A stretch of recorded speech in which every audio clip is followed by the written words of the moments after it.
A ver, Chuy, hermana Betina. Ya, deja. Déjame nomás conectarme. No, dejes. Ya. ¿Han oído ustedes hablar del término de maldiciones generacionales? Ay, sí, mucho. ¿A qué te suena a ti maldiciones generacionales, Betina?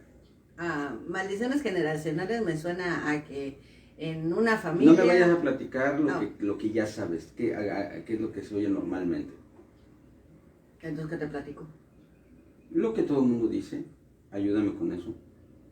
Por eso, que algo que afecta a una persona le afecta también igual al siguiente y al siguiente y al siguiente mal. ¿Siguiente cómo? Al siguiente hijo y al siguiente hijo y al siguiente hijo de esa misma familia.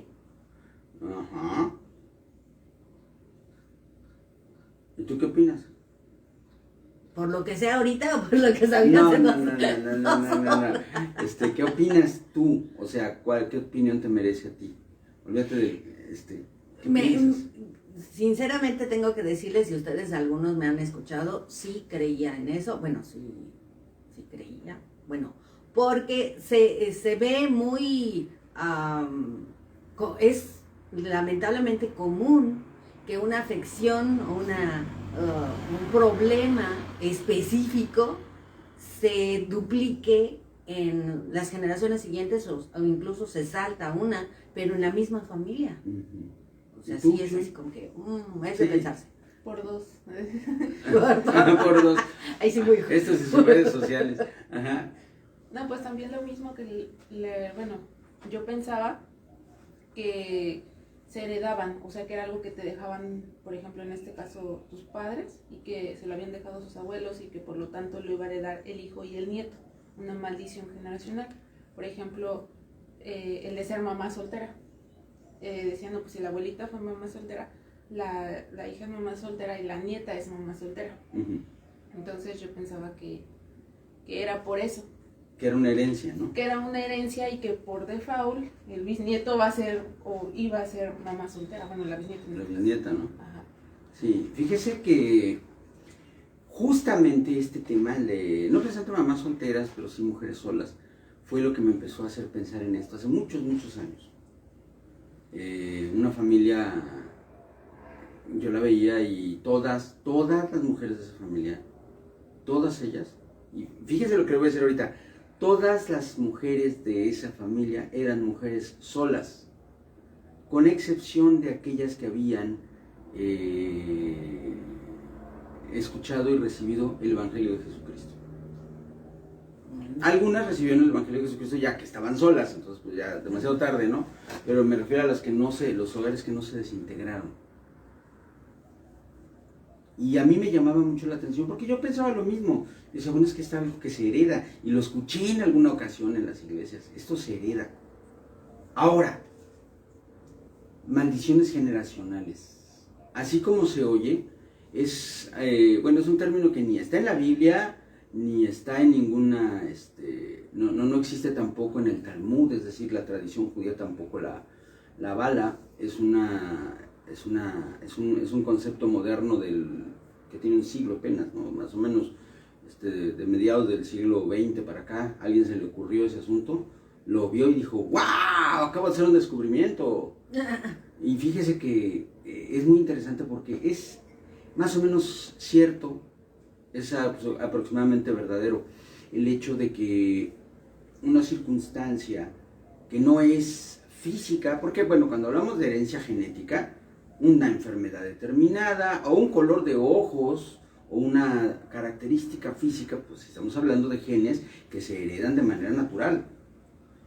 Y esa idea, empíricamente hablando, pues parece razonable si dices, bueno, si se hereda el color de ojos, pero también se hereda el que naces con las uñas chatas, pues a lo mejor también se hereda el que naces destinado a ser mamá soltera, o el que naces con tendencia al alcoholismo, o algo por el estilo, ¿no? Y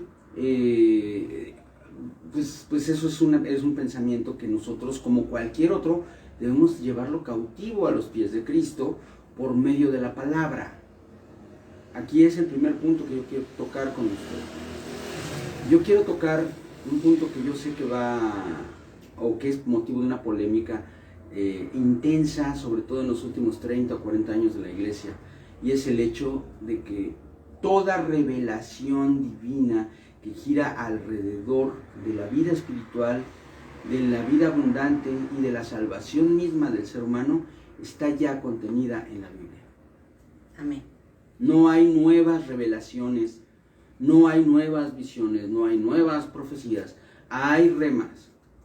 Es decir, hay menciones, repeticiones, aplicaciones personales para el hoy, el aquí y el ahorita de la palabra a través del don de profecía y a través del ministerio profético, pero toda palabra profética expresada verbalmente o por escrito y hoy en día a través de las redes sociales, si no es estrictamente bíblica, es mentira. Amén. Es verdad, la Biblia dice cosas que nosotros vemos generales y de repente un hombre o una mujer de Dios puede decirme, esta palabra es para ti, y te sueltan una palabra, pero si esa palabra no está contenida en la Biblia, me refiero a literalmente, no palabra por palabra, pero sí me refiero a toda la esencia, en toda su profundidad del mensaje profético, no es bíblico. La palabra de Dios es clara al respecto, y es otro tema que si quiere después lo tocamos, aunque ya lo hemos tocado aquí en nuestro espacio devocional, pero lo repetimos si es necesario, si usted tiene la curiosidad de verlo con calma. Le cuesta trabajo buscar los devocionales por tema porque es un trabajo que está pendiente, ¿verdad? Queremos Sí. ponerles títulos temáticos o grupos temáticos, pero no lo hemos hecho. Pero toda la enseñanza que nosotros creemos que proviene de Dios está en la Biblia. Ahora, la Biblia no nos habla de eso, la Biblia no nos habla en ninguna parte de que se hereda, pero sí nos habla de lo contrario. Porque las maldiciones generacionales, que es el tema que estamos tocando hoy, tiene dos componentes. Primero, maldición. O sea, estamos hablando de algo malo, ¿no? Uh-huh. Estamos hablando de un decreto, porque la palabra maldición está hablando de hablar mal o hablar algo malo, decir algo malo. No es un suceso malo, sino un decreto. Está hablando de palabra. La partícula o el sufijo dictione, que es del latín dicción, quiere decir que alguien dijo algo malo sobre nosotros, fue decretado y se quedó sobre nosotros. Entonces, dígame usted esto, ¿es posible que yo o Dios o el diablo o alguna otra entidad establezca un decreto por medio del cual una persona que tiene un problema espiritual se lo herede a sus hijos y luego a sus nietos y luego a sus bisnietos y además se extienda lateralmente entre los tíos, los primos y los sobrinos? ¿Sí o no? Una maldición. Una maldición. Una maldición. Una maldición es un decreto negativo. Eso quiere decir literalmente. Pues sí, ¿Tú qué piensas? decimos que no estemos a la de creatitis nosotros, debería de ser no, pero ay, está difícil. ¿Usted qué piensa? ¿Tú qué piensas, Chuy? Yo digo que sí. ¿Tú crees que sí? Yo creo que sí. Dice Chuy que ella cree que sí es posible que alguien emita un decreto de maldición y que ese decreto se extienda a las generaciones sucesivas. Vamos a la palabra de Dios. Acompáñenme, por favor, al libro de Ezequiel, capítulo 18, verso 20. Ezequiel 18, 20. Dice así la palabra de Dios. Ay, perdón, es Z.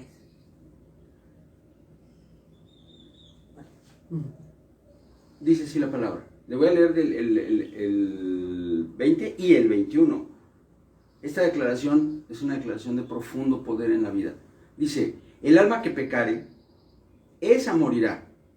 El Hijo no llevará el pecado del Padre, ni el Padre llevará el pecado del Hijo. La justicia del justo será sobre él, y la impiedad del impío será sobre él. Mas el impío, si se apartare de todos sus pecados que hizo, y guardare todos mis estatutos, e hiciere según el derecho y la justicia, de cierto vivirá y no morirá. Amén. Dese cuenta de la serie de afirmaciones que tenemos aquí. La primera de ellas, el alma que pecare, esa morirá. Es decir, aquel que comete pecado tiene que afrontar la consecuencia de ese pecado. No el papá, no el hijo, no el hermano, no el tío, no el sobrino, ni el amigo, ni su pastor, sino él o ella. El alma que pecare, esa morirá. ¿Por qué? Pues bueno, porque la paga del pecado es muerte. Entendamos esto, estamos hablando de un concepto de justicia espiritual. O sea, aquel que comete un acto contrario a la voluntad de Dios se atiene a las consecuencias de ese acto sobre su propia persona. Y hablando de las generaciones, dice, el hijo no llevará el pecado del padre, ni el padre llevará el pecado del hijo. Es decir, lo que hizo tu padre o tu madre no pueden afectar tu vida espiritual desde un punto de vista de herencia, desde un punto de vista de venganza, desde un punto de vista de aplicación de la justicia. No es así. Porque lo estoy leyendo, no lo estoy diciéndole porque yo lo creo, porque así se me ocurrió. Lo estoy leyendo en la Biblia. La justicia del justo será sobre él, y la impiedad del impío será sobre él. Es decir, cuando una persona actúa por fe, procurando la justicia de Dios, entonces el fruto de esa justicia va a venir sobre su vida. No importa lo que haya pasado antes o lo que vaya a venir después. Y la del impío va a caer sobre él. No va a esperar 2 o 3 generaciones para caerle al hijo o al nieto. Amén. Va a caer sobre él. Está escrito en la palabra. Sin embargo, es un hecho, ¿verdad?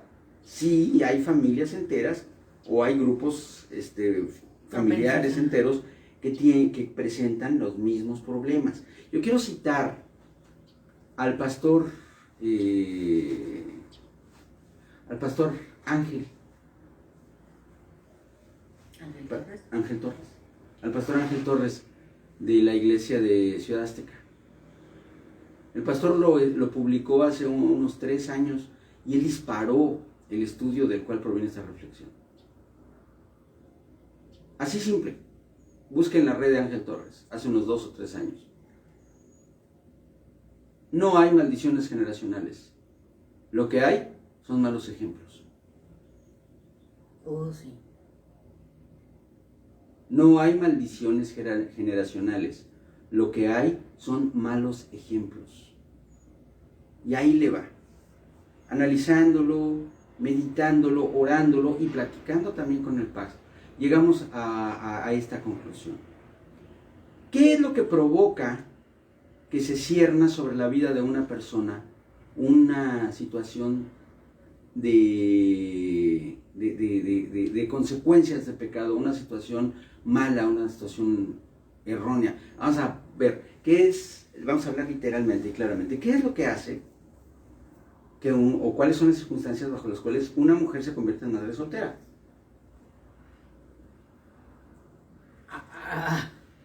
No está tan difícil.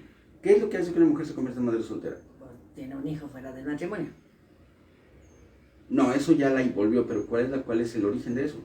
Pues, puede haber varios. No. Querer salir de su casa o No. tener una... Que su mamá fue mamá soltera. No necesariamente. No, es muy simple. Que tuvo una relación sexual sin estar casada. ¿No es lo que dije? Sí. Eso es todo. O sea, una mujer tuvo una relación sexual sin estar casada. Estoy exceptuando naturalmente los casos de violación, porque ahí sí no opera la voluntad de la chica, ¿no? De la mujer. En una violación, pues nadie le preguntó. En todos los demás casos, tenemos un problema de comportamiento. Tenemos el problema de que ella tomó la decisión, por diversas causas que son las que estaba ahorita mencionando Betina, de tener una relación sexual fuera del matrimonio. ¿Qué es lo que hace? Ustedes, chicas, contéstenmelo. Ya lo hemos platicado, lo estoy haciendo para que lo tengamos al aire. ¿Qué es lo que hace que una mujer decida tener una relación sexual fuera del matrimonio? ¿O no?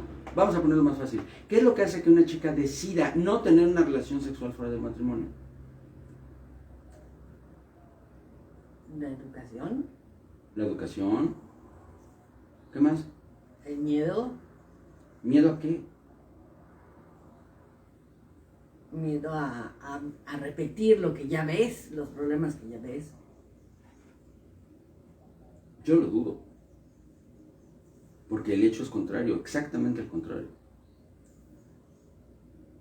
Yo creo que tuviste razón al principio, ¿no? La educación. ¿Qué es lo que aprendiste? ¿Qué es lo que recibiste? Y, naturalmente, el ejemplo. Yo creo que es la educación el ejemplo. Si tú creces en una familia en donde tienes una línea bien clara que te permite ver, entender las ventajas de no hacer cierta cosa, acabas de decir, no, yo no lo hago. Y mira, yo les voy a dar un ejemplo. Yo nunca he probado una droga, intencionalmente al menos, ¿no? Sí, porque ha habido un par de ocasiones en las que he acabado con sustancias raras en el cuerpo, pero no fue mi voluntad. Pero eso es toda una historia y está buena, un día se la voy a contar. Pero yo nunca vi a mis padres drogarse. Los oí decirme infinidad de veces, eso está mal, no conviene, no está bien, y me contaban además de que no era así, ay, es que es cosa del diablo, no, aunque sí es cosa del diablo, pero no era esa la actitud, sino el decir, objetivamente y bajo las circunstancias de tener a la mano y la posibilidad incluso con razonable seguridad de drogarte, porque estás con amigos que ya se la saben, porque estás en un lugar seguro, aún así no conviene. Porque cualquier sustancia que altere tu comportamiento va a hacer que dejes de ser tú, que actúes como una persona diferente y que hagas o digas cosas de las que cuando vuelvas en ti, si es que no te quedaste en el viaje, te vas a arrepentir toda tu vida. Y entonces cuando a mí me ofrecieron droga en la escuela, no tan chico, porque en mis tiempos todavía era muy difícil que ocurriera en la secundaria, más adelantito, que me ofrecieron droga, yo lo que dije fue, no me conviene. Tengo muy buenas razones para decir que no, y dije que no. Y créame que no había habido en ese momento, a corto plazo, así, gran problema de que hubiera dicho que sí, porque estaba en un ambiente donde muchos lo hacían. Dice mi esposa, porque es el mismo ambiente donde sí, estudiamos y nos conocimos, ¿verdad? Y donde también el Señor me guardó, la verdad. Así es. Entonces, sí, tienes razón, Chuy, y tú también, Betina, tienen razón, en el sentido de que sí existe una relación directa entre el contexto familiar y el hecho de que se repitan ciertas situaciones feas. Pero es un patrón de conducta, porque la palabra de Dios nos muestra claramente que nosotros no podemos heredar una maldición, no podemos ni transmitirla ni recibirla por herencia. Lo que podemos transmitir o recibir es la forma de vivir la vida y las puertas que abrimos con nuestra forma de actuar. Nosotros actuamos y tomamos decisiones y nos metemos en situaciones para las cuales no fuimos preparados o no fuimos enseñados a evitar. Esto, amados hermanos y hermanas, nos carga de una mucha mayor responsabilidad como padres, una mucha mayor responsabilidad como hermanos, una mayor responsabilidad como miembros de una generación que tiene otra que le está siguiendo. Porque a veces no es el papá, ¿verdad? A veces es el tío o la tía, o el hermano mayor, el que nos muestra una forma de actuar que acaba por llevarnos a repetir un patrón que tiene consecuencias malas para nuestra vida. Dese usted cuenta de lo que le estoy diciendo. No es una cuestión de injusticia, porque sería injusto. Dios sería un Dios injusto si porque mi madre cometió un pecado, a mí me venga la maldición encima. Ahora, quiero aclarar una aparente contradicción, porque hay una parte en la Escritura que dice literalmente, porque yo soy Jehová, Dios fuerte y celoso, que visita la maldad de los padres en los hijos, y en los hijos de sus hijos hago hasta la 4ª generación de los que me aborrecen. ¿Sí o no? Sí. Y le voy a decir una cosa. Ahí está la respuesta, en el mismo texto que le acabo de citar. Dice, de los que me aborrecen. Es decir, aquellos que repitiendo la conducta, las enseñanzas y la herencia cultural de sus padres, siguen caminando en caminos impíos.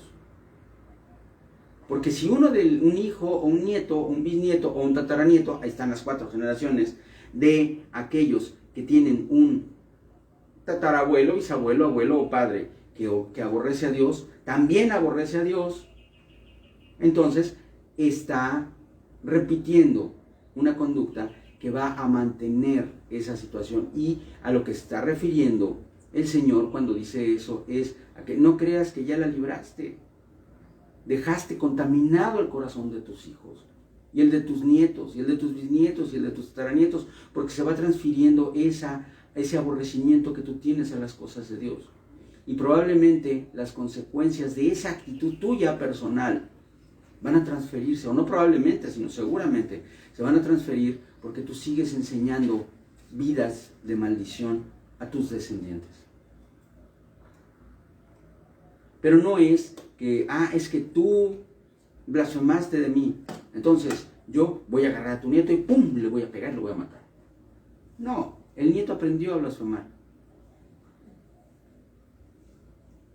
Porque dice la palabra, de los que me aborrecen.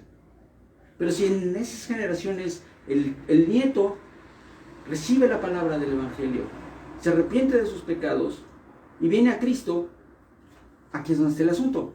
Llega al Evangelio, llega a Jesucristo, y entonces de repente resulta que a ese nieto que ya es cristiano, de todos modos le sucede alguna cosa que no estaba conforme a la palabra de Dios, y ese cristiano dice, es que pues una maldición generacional, y yo pues me está pasando esto porque mi abuelo andaba metido en rollos de hechicería, o mi abuelo fue un asesino, entonces a mí me está pasando esto. ¿Sabe qué? No es cierto, no es así. No es así. En el momento en el que un cristiano renuncia a un patrón de vida, renuncia a una forma de acción, renuncia a las maldiciones que formaron parte de su vida antes de conocer a Cristo, esa forma de vida va a ser transformada. Esas acciones van a ser transformadas, y no es que se cancele la maldición, es que se cancela el derecho legal de Satanás y sus demonios de estarte molestando en un área de tu vida que es una puerta abierta. Es decir, no está en tu genética, no está en tu persona, no está en ti. Pero el enemigo gana derecho legal por causa del pecado. Yo no sé, eso déjeselo a los teólogos que saben de esas cosas, si hay demonios que sean especialistas. Porque por ahí decimos, es que esto es un demonio de enfermedad, y este es un demonio de lujuria, y hay algunos que opinan que así es, que son especialistas. Hay otros que dicen, todos los demonios son ángeles caídos y todos son iguales, nada más que algunos se dedican a hacer ciertas cosas durante cierto tiempo, o reciben ciertas instrucciones de lo que tienen que hacer en contra de nosotros. No lo sabemos, pero lo que sí sabemos, y que es un hecho, es que nosotros a veces recibimos ataques espirituales en ciertas áreas que son puertas abiertas en nuestra vida.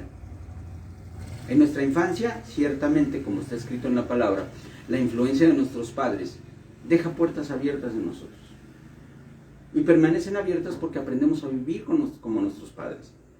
El niño que aprende a no saludar, a agredir, a ser arrogante con los vecinos o con las personas en general, porque su padre y su madre son así, él va a ser igual y él se va a comprar su propia maldición. Pero no es porque la haya heredado genéticamente, es porque le enseñaron a comportarse de esa horrible manera desde que era un pequeñito. Pero cuando cambia su actitud, porque de pronto Cristo le dice, yo te amo, ama como fuiste amado, entonces probablemente todavía hay algunos resabios. En alguna ocasión nos tocó en una célula allá en Xochimilco pelear fuertemente contra una situación, porque había un hermano que habiendo recibido a Cristo se convirtió en un hombre de Dios, Y nosotros tenemos testimonio de ello. Sin embargo, pasaron años para que la gente quisiera acudir a su hogar, a la célula. No querían ir a su casa, porque era un hombre malvado. Sí. Era un hombre muy malo. Y de pronto vino Cristo a su vida y el Señor lo transformó y le dio una vida nueva. Pero pasó un rato, igual que con el apóstol Pablo, ¿verdad? O sea, seguramente cuando Pablo llegó a Damasco, todos dijeron, ¿qué? No, a mi casa no, ¿qué te pasa? Pues es un asesino de cristianos. Lo mismo pasaba con este hermano. Y poco a poco Dios fue, a través de su testimonio, transformando las cosas. Y bendecimos el nombre de Cristo por ello.